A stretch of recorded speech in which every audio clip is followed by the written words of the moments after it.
प्रसार भारती अभिलेखागार की प्रस्तुति सदाबहार सुनहरे दौर का अनमोल खजाना।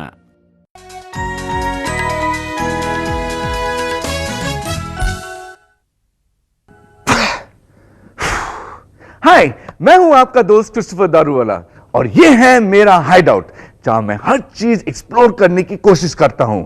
ऐसा क्यों और कैसे होता है? जैसे कि ये बलून, मैं उसको फुलाने की कोशिश कर रहा हूं और ये फूलता ही नहीं। क्या आपने कभी बलून को बोतल के अंदर डाल के फुलाने की कोशिश की है?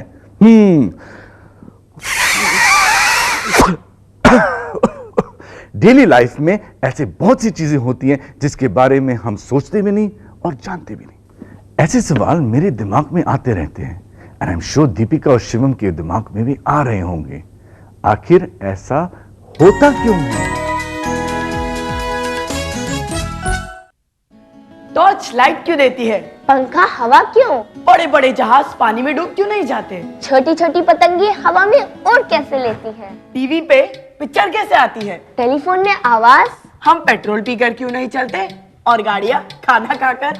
अगर ये दुनिया सचमुच गोल है तो हम फिसल कर गिर क्यों नहीं जाते? क्यों? आखिर क्यों?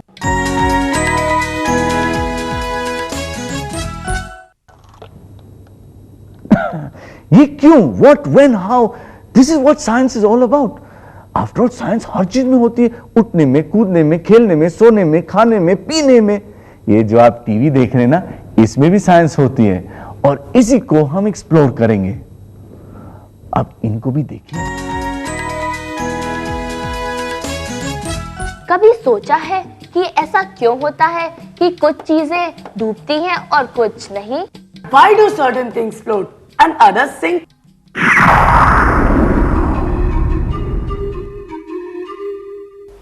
हल्की सी पत्ती या मोटी ताजी भैंस और हिप्पोपोटामस। नाव तो समझे, पर रस्सी जैसा सांप भी तैरता है। लेकिन हल्की सी सुई, बटन और सिक्का तो फट से डूब जाते हैं। तो कैसे पता चले कि डूबने या तैरने का राज क्या है? चलिए बराबर वजन के दो आकार बनाते हैं, एक नाव, एक गोला।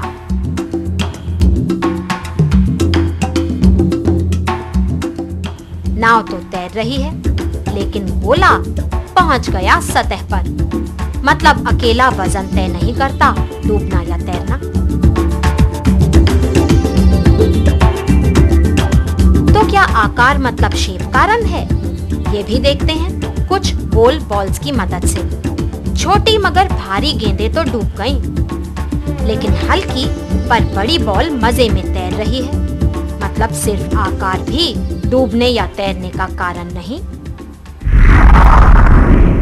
लॉजिकली एक बात तो क्लियर है, किसी भी चीज का तैरना या डूबना इस बात पर डिपेंड नहीं करता कि वो कितनी भारी है या कितनी हल्की है, यानी कि उसका वेट क्या है। ना ही सिर्फ इस पर कि वो कितनी छोटी या बड़ी है, और ना ही इस पर कि उसका शेप यानी कि उसका आकार क्या है। तो किस बात पे डिपेंड करता है किसी चीज का डूबना या तैरना? अब तो केटू से ही पूछना पड़ेगा। केटू हमारी साइंस टीचर बहुत एक्सपर्ट है, सब जानती है, लेकिन जवाब मांगती है, क्वेश्चंस पूछती है। अरे आप तो साइंस टीचर का नाम सुनते ही रिमोट उठाने लगे, हमें दूर भगाने लगे। अरे डरिए नहीं, केटू बहुत स्पेशल है। हम बच्चों की इस साइंस की दुनिया की सबसे मजेदार और इम्पोर्टेंट मेंबर।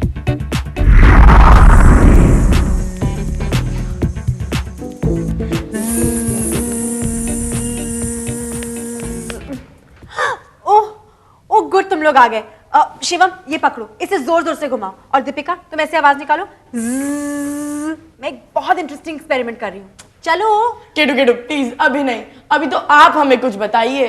प्लीज बताइए ना, क्यों कुछ चीजें डूब जाती हैं और कुछ नहीं? खुद सोचो, क्या होता है जब कोई भी चीज पानी में जाती है?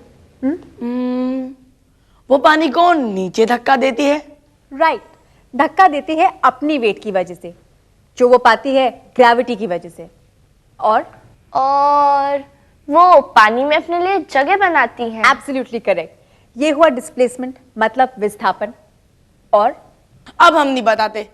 क्या केटू, आप तो हम ही से ही सवाल पूछने लग गई। Okay, I am sorry. एक और बहुत इंपॉर्टेंट फैक्टर है, वॉल्यूम। वॉल्यूम क्या है ये तो तुम लोग जानते हो ना। हर चीज जगह घेरती है, चाहे कम चाहे ज्यादा। जितनी वो जगह घेरती है उसी को हम वॉल्यूम कहते हैं। और ये भी फ्लोटेशन का बहुत इंपॉर्टेंट फैक्टर है। बाकी मैं कुछ नहीं बताऊंगी, तुम दोनों खुद पता करो क्यों और कैसे। जाओ शिवम, वो स्प्रिंग बैलेंस ले लो। अब मिलेगा सब कुछ किचन और बाथरूम में। Bye bye, happy experimenting.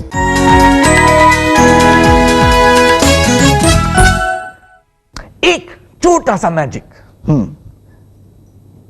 Match stick number 1, 2, 3 डाला मैंने पानी में।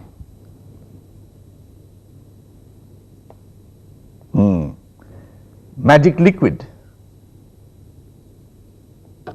अरे ये तो स्पीड बोट की तरह चारों तरफ भाग रही है।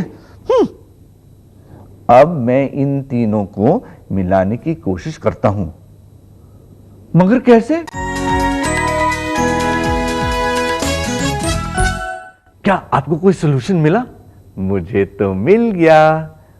2 शुगर क्यूब्स पानी में।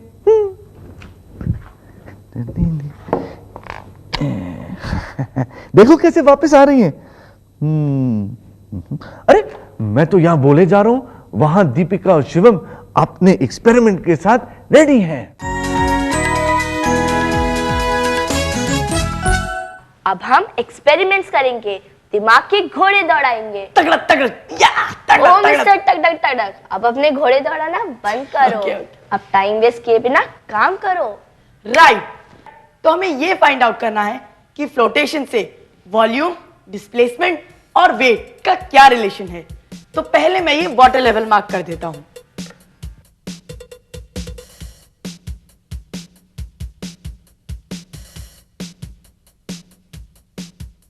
अरे ये तो तैर रहा है। ये कौन सी नई बात है, ये तो हम लोग रोज बाथरूम में देखते हैं। अरे ये क्या कर रही हो? अच्छे खासे तैरते मग को डुबा के मार रही हो। तुम लड़कियां भी ना। बेचारा मग। बेचारा मग नहीं, भारी मग। मैं इसको ऐसे दबाकर इसका वेट बढ़ा रही हूँ। अरे देखो पानी ऊपर आ रहा है, यानी वॉल्यूम उतना ही है, लेकिन जैसे जैसे तुम मग को और ज्यादा अंदर धक्का दे रही हो, वो ज्यादा पानी डिस्प्लेस कर रहा है। मतलब ये कि पानी के अंदर ये जितनी जगह घेर रहा है, बिल्कुल उतना ही पानी ये डिस्प्लेस भी कर रहा है। शिवम ये देखो, जब मैं इस मग को नीचे पुश कर रही हूँ ना, तब ये पानी मुझे, मतलब इस मग को ऊपर पुश कर रहा है। अरे आप थ्रस्ट पढ़ा नहीं था क्या स्कूल में? किसी भी चीज के फ्लूइड के अंदर जाने पर ऊपर की तरफ उछाल। अब थ्रस्ट वो फोर्स है जो ग्रेविटी के विरुद्ध काम करती है। ग्रेविटी के विरुद्ध मतलब पानी में जाने पर किसी भी चीज का वेट कम हो जाता है। अरे इसी प्रॉपर्टी को तो बॉयंसी कहते हैं। पानी का लेवल देखिए, बिल्कुल पहले जितना, और अब ये मग अंदर फ्लोट कर रहा है। चलो अब हम इस मग का वेट पानी के साथ लेते हैं। हाँ।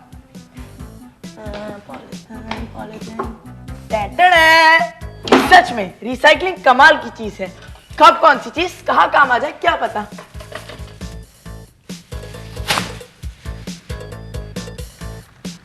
केयरफुली।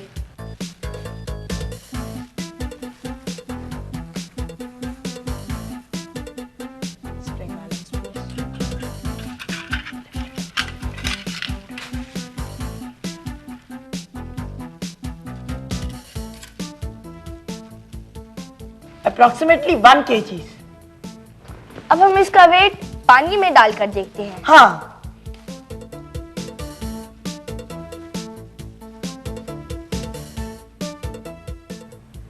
अरे देखो 0 kg।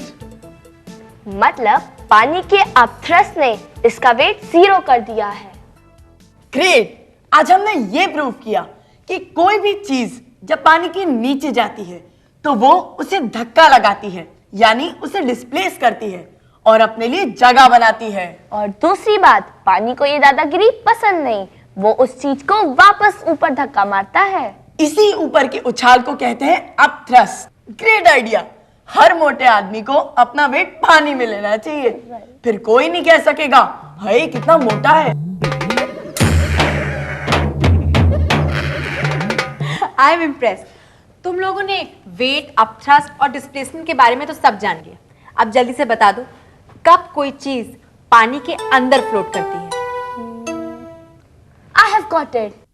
पानी के अंदर तब कोई चीज फ्लोट करेगी जब उसका वेट और अपथ्रस्ट बराबर होंगे। Good girl. अब देखो साइंस का एक प्रिंसिपल। ये है आर्किमिडीज, एक ऐसे मैथमेटिशियन जिन्होंने कई हजार साल पहले तय किया डूबने या तैरने का नियम। आर्किमिडीज ने पाया कि जब कोई चीज किसी लिक्विड में आधी या पूरी डूबती है तो उसे ऊपर की तरफ एक उछाल मिलता है। इस ऊपरी उछाल का बल विस्थापित लिक्विड मतलब डिस्प्लेस्ड लिक्विड जितना होता है। इसीलिए फ्लोट करने के लिए किसी भी चीज को अपने वजन जितना पानी विस्थापित करना होगा। इस नियम को समझते हैं। ये प्लेट पानी में तैर रही है क्योंकि पानी का ऊपरी उछाल प्लेट के वजन से ज्यादा है। लेकिन जैसे जैसे हम प्लेट पर वजन बढ़ाते हैं वैसे वैसे प्लेट पानी के और अंदर जाती है। जब प्लेट का वजन अपथ्रस्ट से ज्यादा हो जाता है तो वो डूब जाती है। K2 तो चली गई, लेकिन जाते जाते K3 छोड़ गई। K3 मतलब एक ऐसा सवाल जिसकी अभी तक हमने बात ही नहीं की। लेकिन मैं तो फ्लोटेशन को बहुत अच्छी तरह से समझ चुका हूँ। सब कुछ समझ गए? हाँ। सोच लो। अरे हाँ भाई। तो ठीक है, अब हाथ ऐसे करो, ऊपर नीचे। अरे भाई दीपिका, हम पीटी कर रहे हैं, साइंस समझ रहे हैं। साइंस ही समझ रहे हैं, लेकिन अब तुम मुझे ये बताओ कि जब हम अपनी पोजीशन चेंज कर रहे थे तब क्या हमारा वेट चेंज हो रहा था? बुद्धू समझ रखा है क्या? ऑफ कोर्स नहीं बदल रहा था। बॉल जैसे कर्ल होकर पानी में जाओगे तो डूबोगे या तैरोगे? I know enough swimming for that, Deepika. मैं क्या, अगर कोई और भी बॉल जैसे कर्ल होकर अगर पानी के अंदर जाएगा ना तो वो भी डूब जाएगा। अगर आपको पानी में तैरना है तो आपको फ्लैट लेटे रहना चाहिए और करेक्ट ब्रीदिंग करनी चाहिए। करेक्ट, इसका मतलब वेट सेम लेकिन एक पोजीशन में तैरेंगे और दूसरे में डूबेंगे। ऐसा क्यों? ये है K3। इसके बारे में तो हमने सोचा ही नहीं। इस क्यों का जवाब तो मुझे भी नहीं पता। पानी में पैर पकड़कर गोल होकर जाओ तो डूब जाते हैं, पर सीधे लेटकर डूबते नहीं। एक आकार में एक ही व्यक्ति तैरता है, एक में नहीं। बात समझने के लिए समझनी पड़ेगी डेंसिटी या घनत्व। घनत्व मतलब चीज के मॉलिक्यूल्स कितने पास पास या दूर दूर हैं। गैसेस की डेंसिटी सबसे कम होती है। मॉलिक्यूल्स हिलते रहते हैं तभी तो आकार नहीं होता। लिक्विड्स या द्रव्य गैसेस के मुकाबले ज्यादा घने होते हैं, तभी तो वो उस चीज की शेप लेते हैं जिसमें रखे जाते हैं। लेकिन उनसे भी ज्यादा घनत्व है सॉलिड्स या ठोस चीजों का। इनके मॉलिक्यूल्स एक ही जगह स्थिर रहते हैं, हिलते नहीं। विज्ञान साबित कर चुका है कि जब किसी चीज का घनत्व पानी से कम है तो वो तैरती है, लेकिन अगर कोई चीज पानी से ज्यादा घनी होती है तो वो डूब जाती है। अब आप कह सकते हो कि भाई ये साइंस तो समझ में नहीं आई। भला लकड़ी या किसी दूसरे सॉलिड से बनी बोट की डेंसिटी पानी से कम कैसे हो सकती है? उसे अपने वजन से ज्यादा ऊपरी उछाल मतलब अपथ्रस्ट कैसे मिल सकता है? भाई मिल सकता है। जवाब छुपा है नाव के आकार में। नाव का आकार ऐसा है कि उसके बीच की खाली जगह हवा ले लेती है। इससे उसका आयतन या वॉल्यूम बढ़ जाती है और रिलेटिव डेंसिटी पानी की डेंसिटी से कम हो जाती है। वो डूबती नहीं, तैरती है। इसी तरह हवा से भरा रिंग या जैकेट हमें पानी के ऊपर आसानी से तैरने देता है। इसी तरह जब हम कर्ल होकर पानी में जाते हैं तो हमारा आकार ऐसा हो जाता है कि बहुत कम पानी हमको ऊपर धक्का देता है। कम अपथ्रस्ट होने से हम डूब जाते हैं। तो बॉयंसी के सारे नियम तो क्लियर है। शेप और डेंसिटी इंपॉर्टेंट है, ना कि किसी चीज का वेट। हमने समझा आर्किमिडीज प्रिंसिपल, जो कहता है कि किसी भी चीज को किसी भी लिक्विड के अंदर फ्लोट करने के लिए अपने वजन जितना पानी डिस्प्लेस करना होता है। दीपिका, एक बहुत ही फैसिनेटिंग सवाल मेरे दिमाग में आया है। क्या? पेड़ पौधों को, जानवरों को, मछलियों को कोई ये थोड़ी ना बताता है कि वाटर की बॉयंसी कितनी है, उन्हें कितना पानी डिस्प्लेस करना है। हाँ शिवम, नेचर में भी तो कितने तरीके से बॉयंसी अप्लाई होती होगी। केवल नेचर में ही नहीं, हर चीज में साइंस अप्लाई होती है। जैसे कि मेरा लावा लैम्प, इसमें डालिए थोड़ा सा तेल,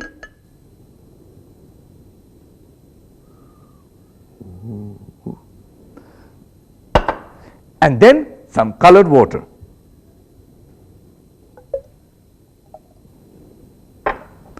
बंद करिए और ये रहा, है ना कमाल की चीज। Interesting things happen to everyone, ना केवल हमारे साथ पर छोटे से लेकर बड़े क्रीचर्स के साथ, जो जमीन पे चलते हैं, जो आसमान में उड़ते हैं या पानी में तैरते हैं। ब्लू व्हेल दुनिया का सबसे बड़ा प्राणी, जेट एरोप्लेन जितना बड़ा उसका शरीर, और लंबाई इतनी कि एक के बाद एक 5 हाथी उसके अंदर लाइन में आ जाए। एक कार जितना बड़ा उसका दिल होता है, और जीप एक हाथी जितनी लंबी। कितनी भारी और कितनी बड़ी होती है एक ब्लू व्हेल। सोचिए, अगर समुंदर में बॉयंसी ना होती तो आज ब्लू व्हेल भी ना होती। ब्लू व्हेल के भारी भरकम शरीर को सहारा देना अकेले स्केलेटन के बस की बात नहीं। ब्लू व्हेल को सहारा देता है उसके चारों तरफ का समुद्री पानी और उसकी बॉयंसी, मतलब ऊपरी उछाल। ताज्जुब होगा सुनकर, लेकिन है सच कि पानी से बाहर आकर ब्लू व्हेल अपने ही वजन से दबकर मर जाएगी। मछलियों को भी पानी में रहना है। उनके शरीर में एक एयर ब्लैडर होता है, गुब्बारे जैसी एक थैली। जब मछलियों को पानी में ऊपर आना होता है तो इस थैली को हवा से भरकर अपनी रिलेटिव डेंसिटी वो कम कर लेती हैं। नीचे जाने के लिए उल्टा, थैली में हवा कम, रिलेटिव डेंसिटी पानी से ज्यादा। है ना कमाल? साइंस इज अमेजिंग, फिर चाहे वो प्रकृति में हो या किताबों में, फिजिक्स हो, केमिस्ट्री हो या बायोलॉजी। हम अपने इस प्रोग्राम में फिर मिलेंगे बहुत सारे ट्रिक्स, अमेजिंग फैक्ट्स और केटू के साथ। लेकिन बाय कहने से पहले एक चैलेंज शिवम, तुम्हारे और आप सब के लिए भी। तुम और आप सब अपनी कोनी अपनी जीभ से नहीं छू सकते। ऑफ कोर्स छू सकते हैं दीपिका। नहीं छू सकते हो।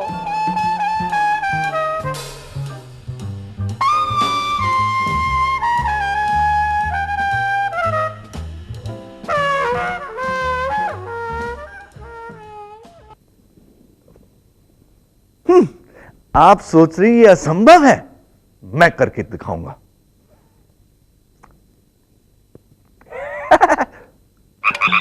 अरे अरे अरे, ये मेरे अड्डे में फ्रॉगी की आवाज कहां से आ रही है?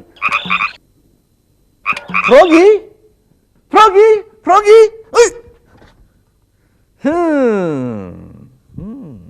अरे ये तो कुछ बोलता ही नहीं, पर हम आपको दिखाएंगे एक बोलने वाला फ्रॉगी।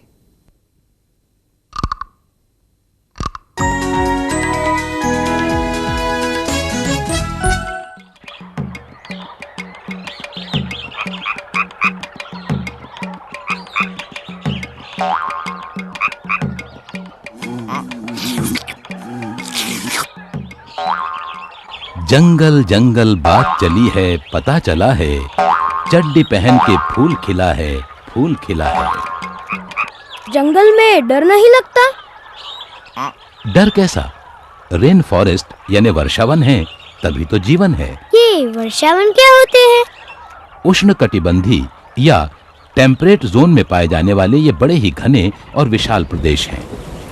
यहाँ प्रतिवर्ष 4000 मिलीमीटर की औसत वर्षा होती है। ये गर्म और आर्द्र यानी ह्यूमिड होते हैं। सूर्य की तेज धूप पानी को तुरंत ही वाष्पीभूत अर्थात इवोपोरेट कर देती है। ये अत्यंत बहुमूल्य जीवन क्षेत्र हैं। यहाँ पृथ्वी के 40% प्राणी और वनस्पति जीते और पनपते हैं। इनमें कुछ तो अति दुर्लभ हैं। अब जैसे ये अजगर। आदिवासी लोग भी यहां रहते हैं। सीमांत खेती भी यहां होती है। 12 मास हरे रहने वाले और चौड़े पत्तों वाले वृक्षों से पूर्ण आच्छादित ये वर्षावन हमारी इकोसिस्टम के लिए बहुत ही मूल्यवान है। इनकी कटाई से रेगिस्तान का विस्तार बढ़ता है, जो उपजाऊ भूमि को बंजर बना देता है। फिर तो वर्षावनों को बचाना होगा। बेशक, क्योंकि घास, लकड़ी, दवाइयां, खुराक और अन्य बहुत सी मूल्यवान वस्तुओं से भरे खजाने के समान हैं ये वर्षावन। मतलब जंगल है तो मंगल है। ओह, अब मेरे लिए भी टाटा करने का वक्त हो गया है। आज आपने इस प्रोग्राम पे जो भी देखा है, यदि आपको इसके बारे में ज्यादा जानकारी चाहिए, then write to us। ऐसा ही होता है 31183 डेकू, ISRO, SAC campus, Ambawadi Vistar PO, Ahmedabad 380015, और email us at ah3@vigyanchannel.com।